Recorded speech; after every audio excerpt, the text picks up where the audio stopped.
বিশ্বের সবচেয়ে উন্নত ন্যানোমিটার প্রযুক্তির মাইক্রোচিপ উন্মোচন করেছে তাইওয়ানের মাইক্রোচিপ নির্মাতা প্রতিষ্ঠান TSMC। ডিভাইসের কর্মক্ষমতা এবং দক্ষতায় বিপুল পরিবর্তন আনতে পারে 2nm চিপটি, যা প্রযুক্তি খাতে নতুন দিগন্ত খুলবে। কোম্পানিটি জানিয়েছে 2025 সালের দ্বিতীয়ার্ধে এই চিপের ব্যাপক উৎপাদন শুরু হবে এবং এটি প্রযুক্তির ক্ষেত্রে গুরুত্বপূর্ণ পদক্ষেপ হবে।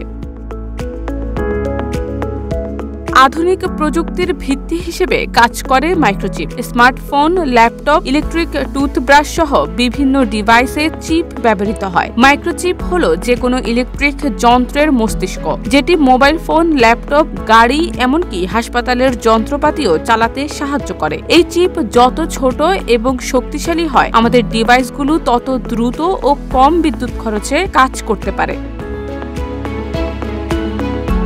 2 ন্যানোমিটার চিপের বিশেষত্ব হচ্ছে এর গঠন। ন্যানোমিটার বলতে বোঝায় 1 মিটারের 1 বিলিয়ন ভাগের 1 ভাগ। এই চিপে ব্যবহৃত উপাদানগুলো এতটাই ছোট যে তা ভাইরাস বা DNA অণুর চেয়েও ক্ষুদ্র। এই ক্ষুদ্র আকারের ফলে একটি চিপে আগের চেয়ে অনেক বেশি ট্রানজিস্টর বসানো সম্ভব হয়, যার মাধ্যমে চিপটি আরও শক্তিশালী এবং কার্যকরী হয়ে ওঠে।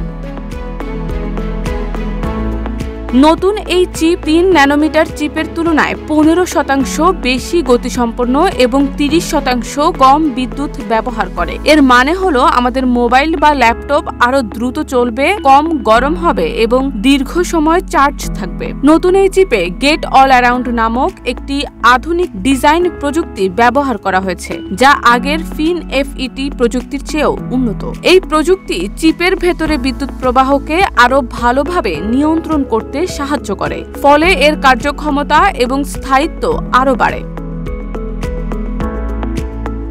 এই চিপ শুধু মোবাইল বা কম্পিউটারের জন্য নয়, বরং কৃত্রিম বুদ্ধিমত্তা, ক্লাউড কম্পিউটিং ও সুপার কম্পিউটারের ক্ষেত্রেও বড় ধরনের পরিবর্তন আনতে পারে। এসব প্রযুক্তির জন্য প্রচুর প্রসেসিং পাওয়ারের দরকার হয় এবং 2 ন্যানোমিটার চিপ সেই কাজ আরও দক্ষতার সাথে করতে পারবে। বাংলাদেশের মতো উন্নয়নশীল দেশে, যেখানে বিদ্যুৎ সাশ্রয় ও প্রযুক্তির খরচ বড় একটি বিষয়, সেখানে এই ধরনের উন্নত চিপ ভবিষ্যতে আরও কার্যকর প্রযুক্তি ও সাশ্রয়ী ডিভাইস তৈরি করতে সাহায্য করতে পারে। উল্লেখ্য, 1987 সালে প্রতিষ্ঠিত হয় TSMC এবং এটি বিশ্বের সবচেয়ে বড় মাইক্রোচিপ উৎপাদনকারী প্রতিষ্ঠান। এটি বিশ্বের চিপ শিল্পের বাজারের 6% দখল করে রেখেছে।